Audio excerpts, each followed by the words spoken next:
Hello, everyone. Hope you can hear me okay. Welcome to the, I believe, fifth edition of our Month Ahead series, which we do at the beginning of each month. And thank you for joining us today, for taking, I suppose, your lunchtime and taking the time to be with us today. My name is Michel. I am the CEO and one of the co-founders of Lanzcape, which is a file-focused monitoring and advice app. It's free to create an account, so please check it out, Lanzcape. And if you go premium, you can get lobbying advice. And we're just at the start of a very ambitious product roadmap. So please come on our journey with us. And right now, I should say we have a special early bird offer out there. So get in touch with me and get in early, and you can get a really amazing price, which will not be available later. So enough on that.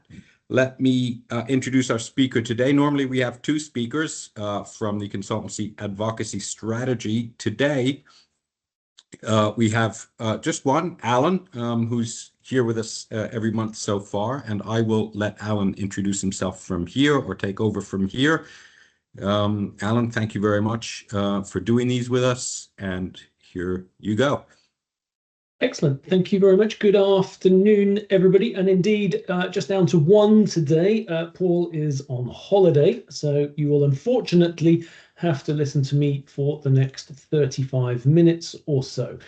So as usual, what we are going to do is just do a run through of the month ahead. So we're going to look at what is happening in the Commission, the Parliament and the Council. We will then have a quick look at some other milestones and some general public affairs guidance for what is right now a very busy time.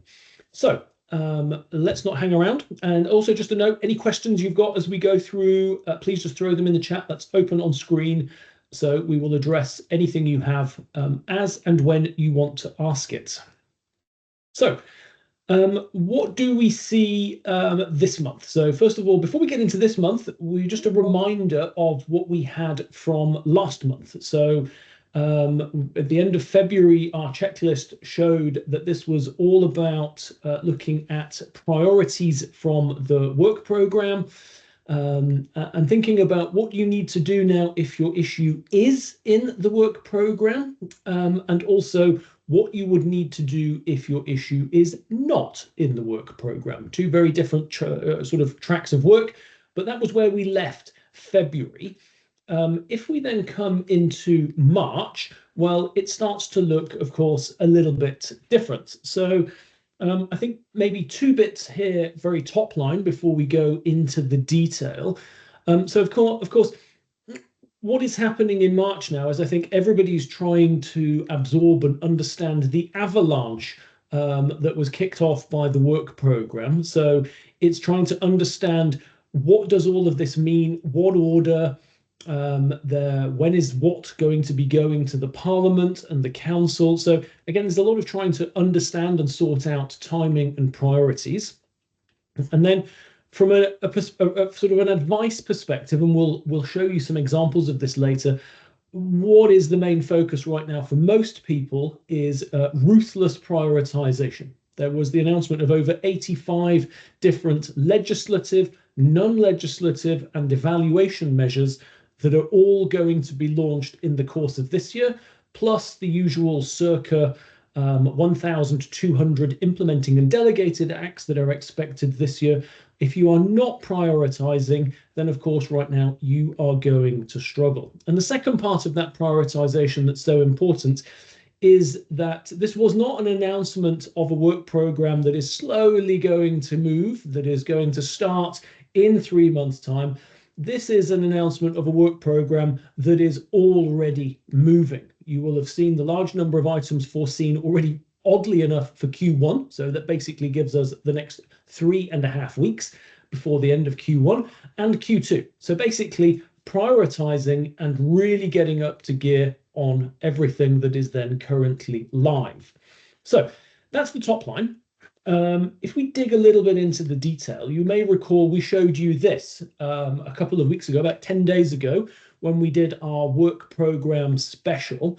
And here this just highlights the ambition that we see in basically the early part of this year, Q1, Q2, and then some of the fitness checks that are going on in Q2 and into Q3.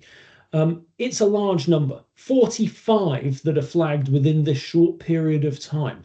So again, understanding what is in here, and also then understanding for an organization the difference between the legislative initiatives and the non-legislative. So just to clarify here, many of these are roadmaps, visions, action plans, white papers. There's lots of different names in a European context for these more strategic documents. So these are framing documents that will set a direction of travel for the years to come, and that will likely all in some way lead to some form of legislation. Or if not directly, they will feed into some of the ongoing or foreseen legislative proposals that are going to come. So you have all the non-legislative, for which you will see actually that forms the majority, certainly in Q1 and Q2. Most of it is non-legislative. So that's policy shaping, which is a different type of work to the legislative, which, as you see, is actually a minority. There's only about 7 legislative files foreseen to start their life in Q1 and Q2. And then, of course, you have a number of fitness checks or evaluations on the right-hand side of the screen, which are a different category again. This is basically, and again, they all have different names. This is the beauty of the European project, is we're consistently unable to standardize our terminology. So you have ex-post evaluations, midterm evaluations, interim evaluations, the essence being that this is basically taking stock of what we have put into place, understanding if it works, and knowing what we would need to do in the future to improve it or make it better. Okay, all of that within the the new context of simplification, competitiveness, European protectionism that is the de rigueur of the day, as opposed to the last mandate of the Green Deal. So again, a lot of things happening. Making sure that there is some element of understanding of the difference here, and then some element of focus that we will come back to. So the European Commission is very much now in full mode of preparation for publication. All of those items that we have seen, certainly the ones for Q1 and Q2, will already be drafted, if not pretty much finalized, and ready to publish. Now is the time to really start looking at the link on the Commission website for upcoming college meetings, so that you know exactly what is timed when. That link rolls out for about 5 or 6 weeks. It will start becoming much fuller as the updates go ahead. So keep your eye out for college agenda meetings so you know what is coming when.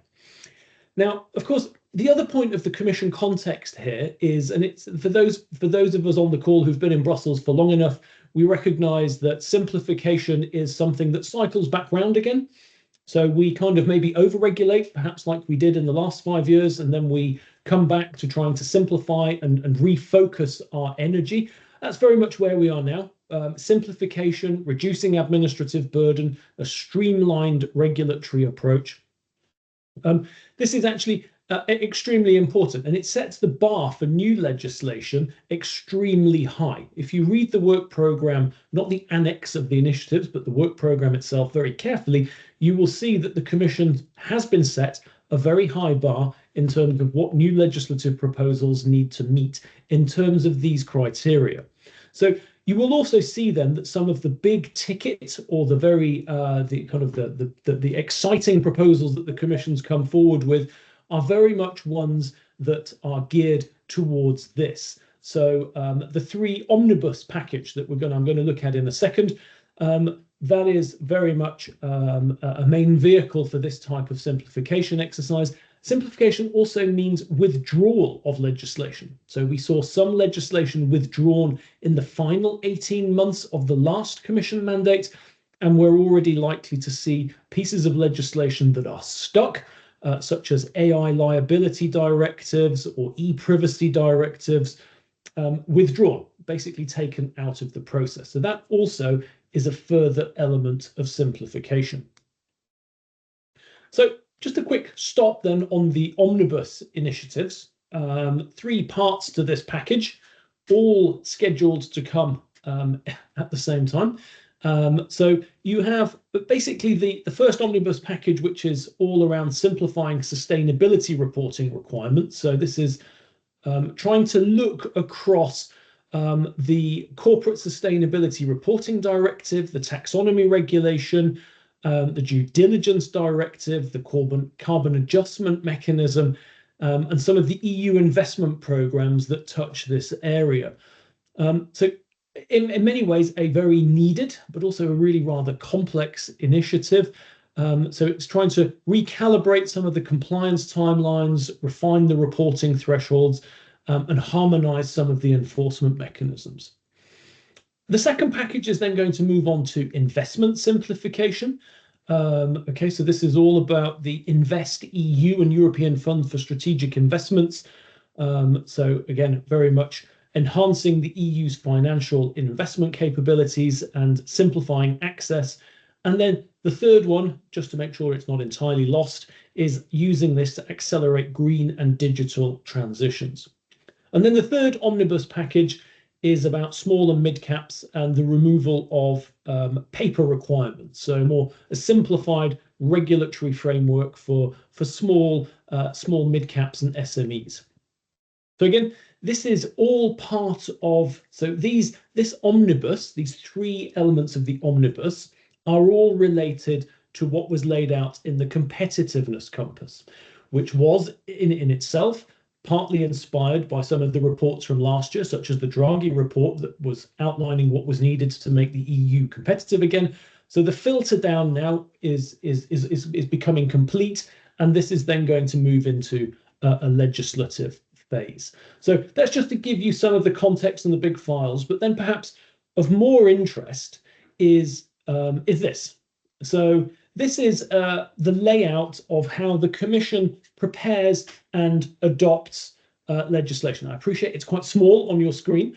Apologies for that. It's not intended as an eye test, but it's intended to show you that many things in the EU decision-making process, they are exactly that. They are a process with steps that we know in advance. Here you can see all of the steps that will take place within the European Commission before it actually adopts a proposal. In fact, actually this process is very similar. It does vary, but it's very similar if this is a legislative act, an implementing act, or a delegated act. Again, there are slight nuances. And of course, in here, there are certain groups where the Commission calls on member state expert groups, for example. There is the ISSG, so the Inter-Service Steering Group, so the group of officials within the Commission under the lead of the lead DG who meet to discuss proposals. They can meet once, twice, 10, 15 times. We don't know exactly how many times per case, but what we do know is that they exist, they're going to be created, they will be there as a group, and they will meet to discuss these things. So I think the main point here is to showcase that as we now look at all of this preparation and output that the European Commission has to do, we know basically the process that they will follow. It's all lit up for us.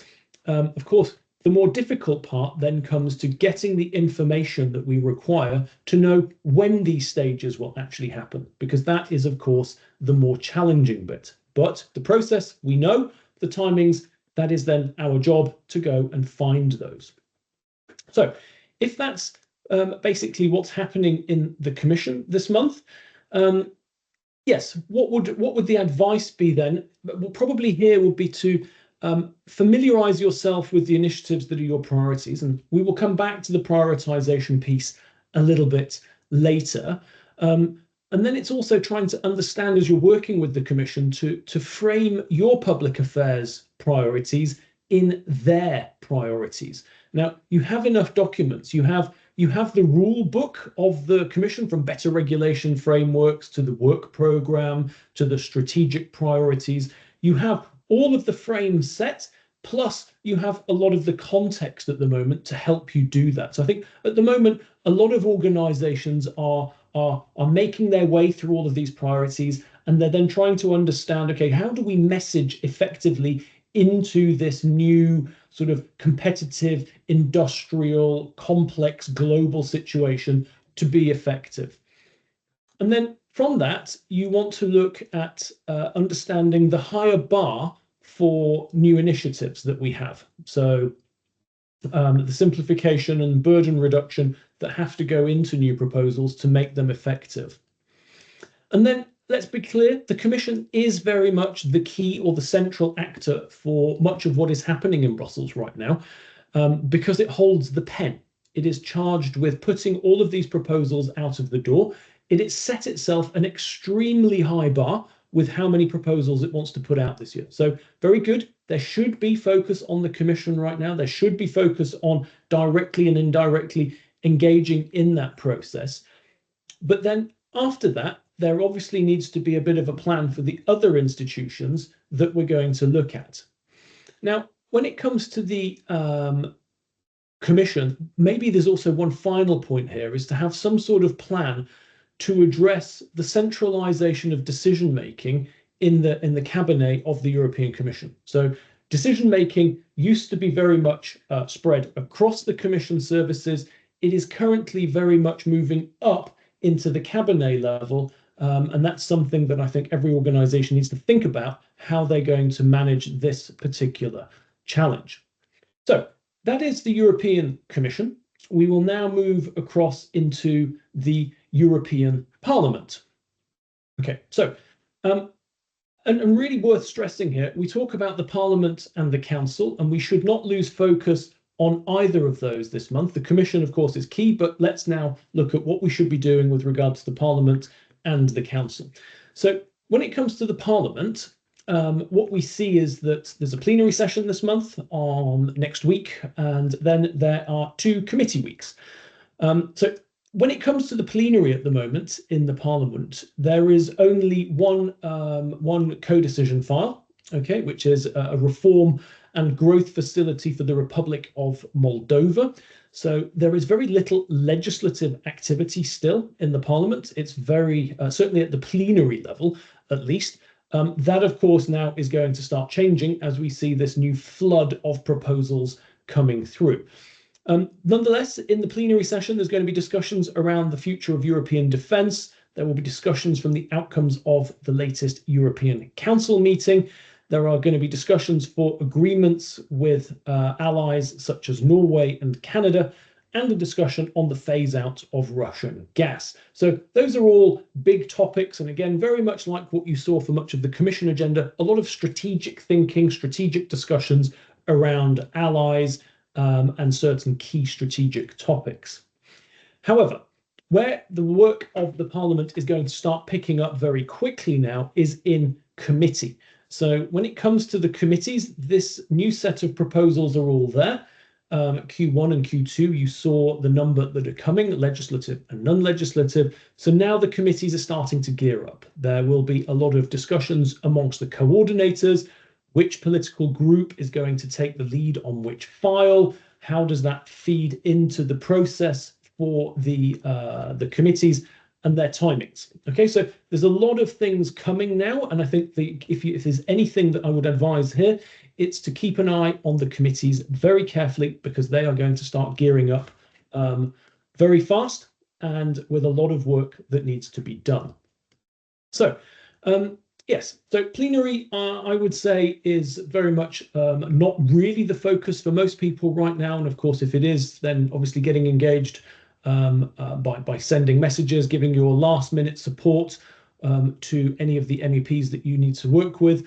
Otherwise, being in Strasbourg for those sessions to be present and do that in person. However, the advice for this month for the European Parliament is really to make sure you know your committee, you know what's coming, and you are connected, because when the work starts, it's going to start fast and hard. Okay, so that's the Parliament side. if we then look across to the council side, what do we see here? So first of all, the Polish presidency is quite spectacularly almost coming up to its halfway point. Well, at least we're 2 of the 6 months in. So we are in the month of March. So we're heading up to the halfway point of the Polish presidency. So they are, of course, in full swing. They are having to then manage across the new work program that the Commission has dropped. They are also trying to manage all of the geopolitical tensions coming out of the US, the Ukraine, etc. But let's not forget, or should we remind ourselves perhaps, that their mantra, their motto, their logo of sorts for their presidency remains security and Europe, with its 7 main pillars, ranging from defense and security all the way through to health security. I won't go through the list again. We did that a couple of months ago. In March, the main item of the Polish presidency, or the main conference that it will hold, is one that is going to be held later this week on common agricultural policy for food security. Okay, so this is obviously a major topic for Poland themselves. So this is something that they will be pushing later this week. If that's an area you're interested in, you should keep an eye out for what has been discussed. At council level in March, it's actually a rather busy month. There are going to be a lot of formal and informal meetings. So there's an informal meeting of telecommunications ministers. There are nearly all of the council configurations then have some form of meeting in the month of March, which is not uncommon, by the way they schedule the council meetings. March tends to be one of those busy months. You also then have the Eurogroup, so the finance ministers from the Eurozone countries will meet to continue their discussions of economic policies and coordinating their activities. The European Council will meet in a few weeks' time. It's highly possible, given the frequency of their meetings, that they meet before then, but at least formally from a broader EU perspective, they will meet on the 20th and the 21st.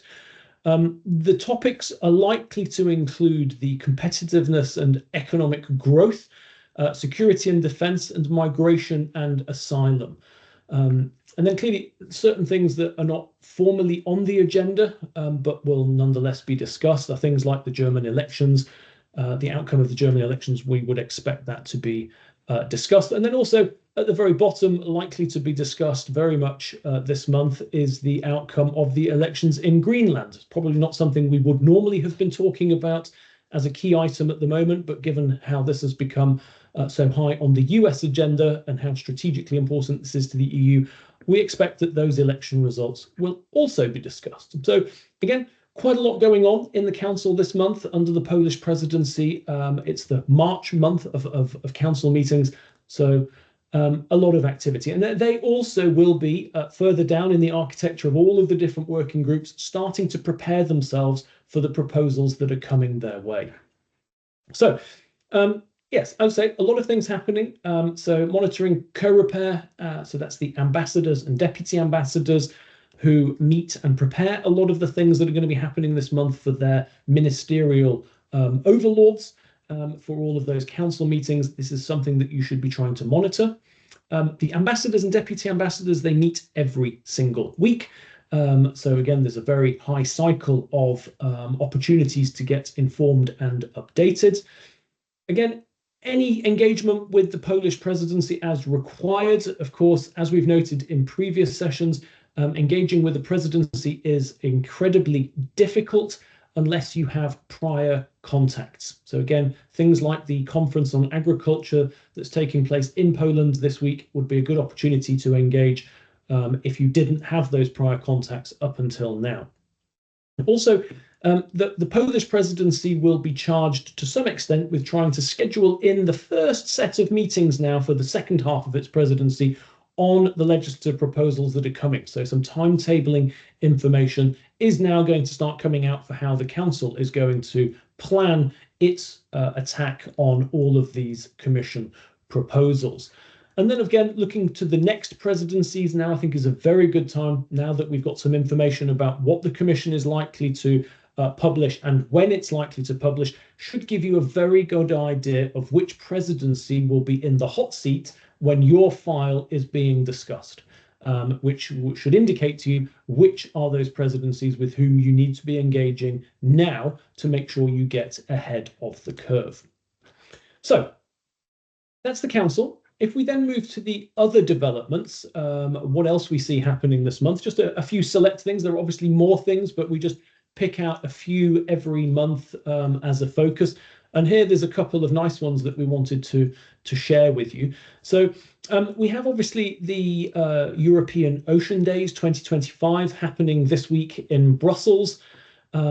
We also have a Health Data Summit 2025. There's a European Climate Pact flagship event happening again in Brussels on the 19th of March. There is something else actually that's very interesting happening on the 19th of March, which is the Cancer Care 2030, which is an event run by FPIA, which is basically trying to maintain or inject further political momentum that has been created through the last mandate to avoid the EU slipping further behind in oncology innovation. So again, as the new EU mandate begins, they've timed this right now as an opportunity to continue to push the EU mission on cancer. So it's a good shaping initiative and an example of, I suspect, one of many such events that we will see over the coming weeks now that we have a little bit more clarity on what's in the work programme and what is not in the work programme. Okay, so that's just a headline of a few other things that are happening this month. So in terms of the other developments, I think maybe a couple of things here. The first is perhaps as all of the priorities come out and as the changing, the framing of the EU discussion is changing, it's a very good opportunity to reflect on what this means for your echo chamber, what this means for your alliances. Are you working with the right people? Are you speaking with the right people? Is your trade association suited? Is its messaging and its positioning best suited to succeed in this changing environment? Because let's be clear, the change from the previous commission to this commission is actually quite large and requires a little bit more than a tweak. It requires quite a lot of strategic reflection as to whether your echo chamber, your alliances and your trade associations are speaking in the right frame on the right priorities. The second thing that's probably from another development perspective that's important right now is evidence and data. So of course, we always talk about evidence and data being so important for you to put into the policy process. You've now got a bit of a line of sight of the different proposals and discussions that are going to happen certainly over the next 12 to 18 months. So I guess the question is, do you have a data and evidence plan? If you don't have the information now, do you have a plan to get, so that's either by working with externals or within your organization, to get the data by the time that you will need it? Okay, so I think that's one of the first things that against the priorities to set up on the side is to make sure that you have this plan in place.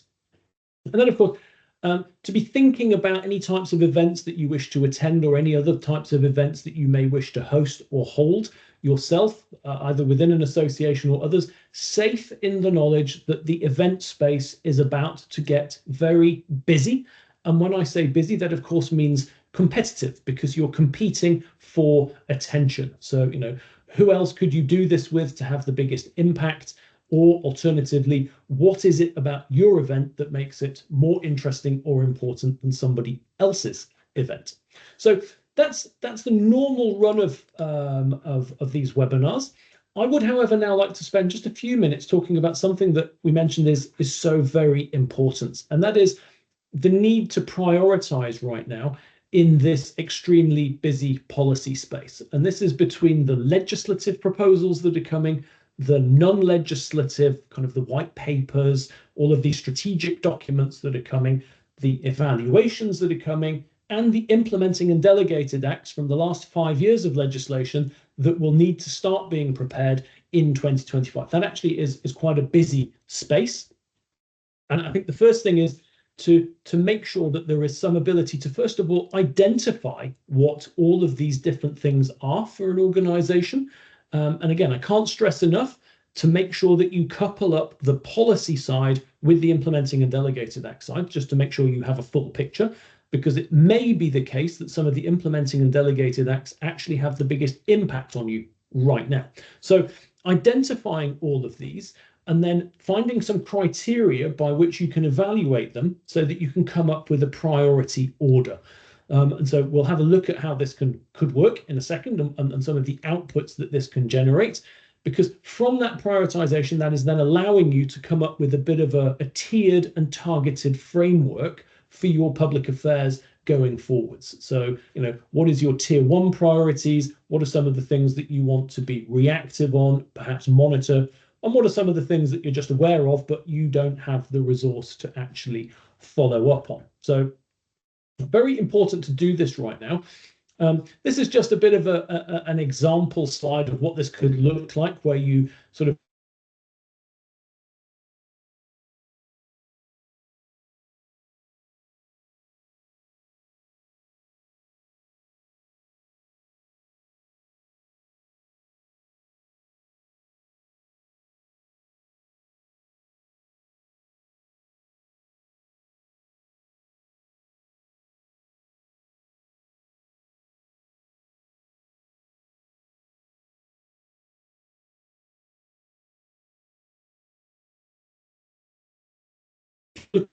that's highly likely in 2025.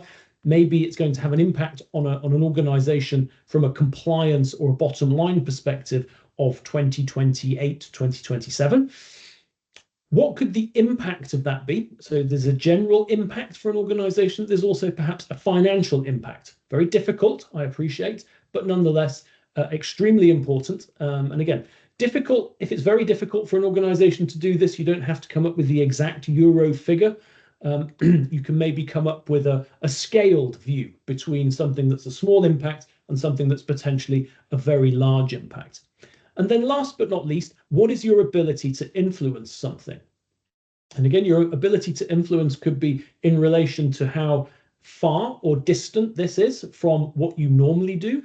It could also be related to the fact that you've probably got more ability to influence a legislative proposal that hasn't been started, the drafting hasn't started, than you are to influence an implementing act that has already been through the committee. So again, just putting a bit of a scale of your ability to influence can help. So the things that you're mapping out, the issues, the likelihood, the timing, and the ability are all things that a public affairs team should be able to answer or put some data to. If you then think about the impact on an organization, your members, your business, or the financial impact, that is going to be done through dialogue with your organization. Now, if that's done and done well, you can come up with something that looks a little bit like this, which is where you end up with a bit of an overview of all of the different issues. So if you imagine on the priority issues side, on the left-hand side, you have the 20 different issues that are of impact, implementing delegated acts, other things that are all listed through. You can have a general impact on the organization or your members with different scores, scaled up from a 1 to 5 scale. You could put in your ability to influence, okay? So starting with 1 is low and 7 is high. You could put in a timing impact. 1 is, for example, something that's happening now, and 7 is something that's happening in 5 years' time.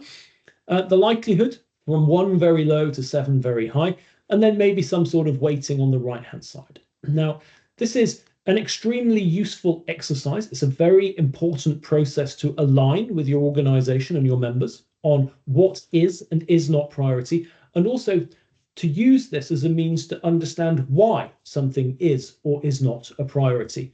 It may not be a priority because your ability to influence it is very low. It may, just because it's financially the biggest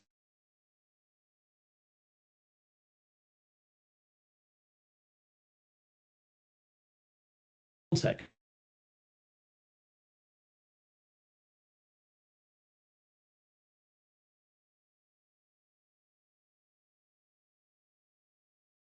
that have been proposed. What would be your priority 1 activities? Those that we would call your proactive priorities, the things where your monitoring is going to be a little bit more intense, where you have dedicated strategies, where you focus these through your trade associations, where internally you communicate every week, where externally you have a clear strategy for your social media channels and perhaps your website. against those where you're perhaps then in tier 2 are more reactive, where your monitoring is a little lighter, where your strategic and other needs are also reflectively a little lighter, where your internal communications moves out to monthly and your external communications is basically reactive only. And of course, then you can move that out to something where you just monitor, or things that perhaps you just decide to keep on the radar. So they're issues that you're aware of. They're not formally something that you're working on, but you're at least showing your organization that you're aware of them. Now is the ideal time to be putting through such a process, coming up with an aligned view with your organization to give you the clarity. What is in your tier 1, tier 2, tier 3, and what is the agreement of what you're going to deliver against those tiers? Extremely important right now, as I say, given the amount of things that are going on. And this is probably going to be a very fluid process to keep updated over the next 6 to 9 months as more clarity comes forward, as the implementing and delegated acts start to roll in. So again, it's an exercise that is not a one-off. It's something that is set up and run as you move forward.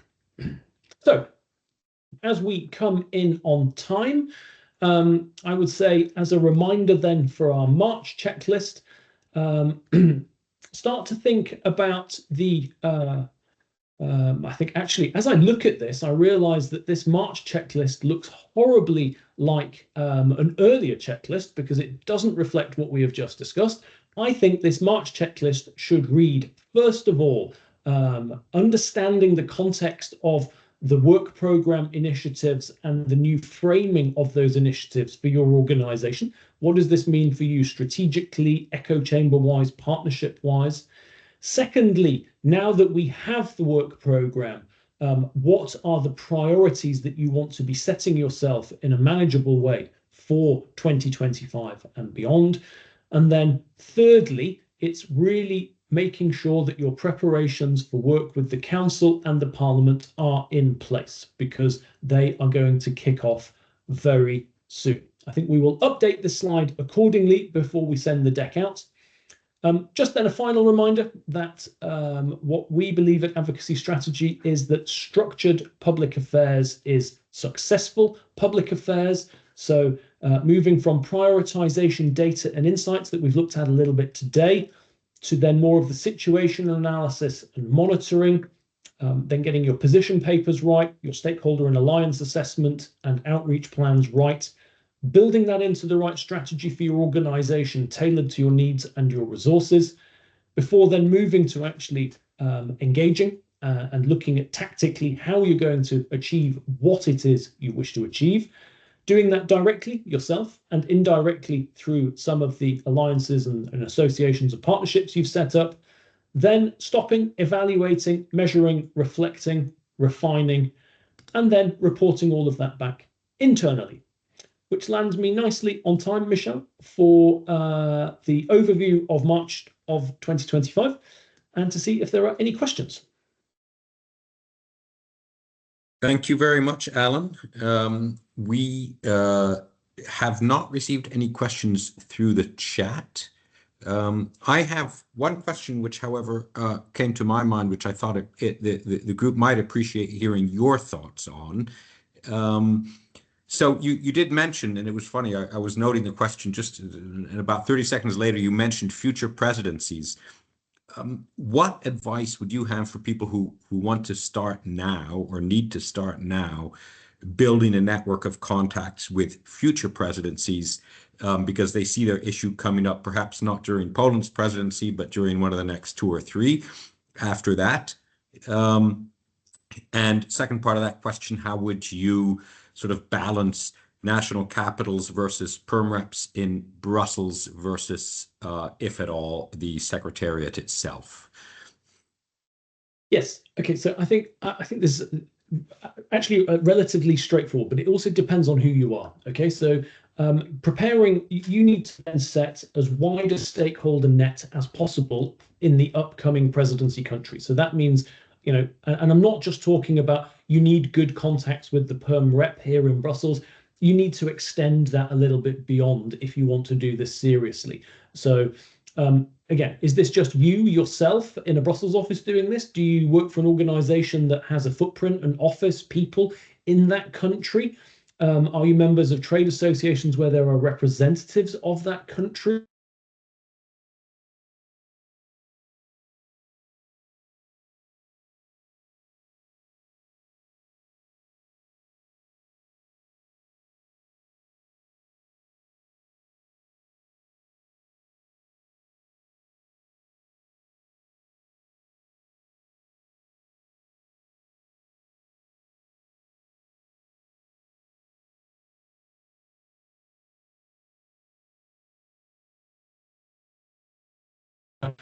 For when it matters. But it doesn't have to just be you doing this. You have associations, you maybe have a business unit there. It can be done by you and a broader set of people that you. Super, fantastic. Alan, are you able to hear me right now? There was just a couple of little breaks in your speech. I have two more questions have just come in. Can people hear me? I can hear you, Michelle. Yes. Okay, great. Okay, fantastic. I'm going to read out the next question then. Maybe you can see it as well, Alan, but I'll read it out for everyone. In the cases in which a legislative file is delivered in less than 3 months with no impact assessment, for example, the Critical Medicines Act, how do you think our public affairs strategies should adapt? Yes. So look, with the Critical Medicines Act is actually not alone in this category of special, what I would call almost a special legislative procedure, whereby something goes through in less than 3 months. And we know that in this particular case, Critical Medicines Act has been subject to a lot of discussion internally in the Commission, a lot of pushback by the services who have been told in no uncertain terms that this will, quote, will be done in 3 months. End of story. So does that mean you need to adapt your strategies? Absolutely, it means you need to adapt your strategies. You have an extremely narrow window of opportunity in which, of course, there is risk and opportunity. The risk is that this just runs away from you, or you get lots of bad legislation. Generally, good legislation is not made in short periods of time. So that's the risk. The opportunity, of course, is if you can get things in during, there's a good chance that they will stay in because there is not going to be a sufficient period for reflection. The other thing in terms of a strategic approach to something that's being pushed through, it means therefore that the decisions are likely going to be taken at the highest political levels across all of the institutions, which means that your stakeholder assessment should focus on the top level of those stakeholders in the hope that you have the right levels of access there, because they are, of course, the most difficult places to access. So I think if you're looking at the Critical Medicines Act and you're looking at 3 months, you should have an absolutely urgent strategic session to evaluate your new approach, because it's a totally different approach to how you would achieve that. Then I see the other question, Michelle. So Isabella, I haven't looked at what the procedure and the timeline for the omnibus packages is going to be, but we can have a look for you and try and get you an answer afterwards. Okay. Well, that brings us to the end of our time. So once again, Alan, thank you very much for this another fantastic webinar. And thank you to our research team, Giacomo and Mirela, for putting together a fantastic deck of slides. I would like to thank all of our attendees for taking the time to be with us today. We will be sharing the deck and we will include a link to register for the next month's webinar. So please keep an eye out for that. And with that, I would like to wish everyone a gorgeous sunny day and, from what I understand, week in Brussels. See you next month. Thanks, everybody. See you next month.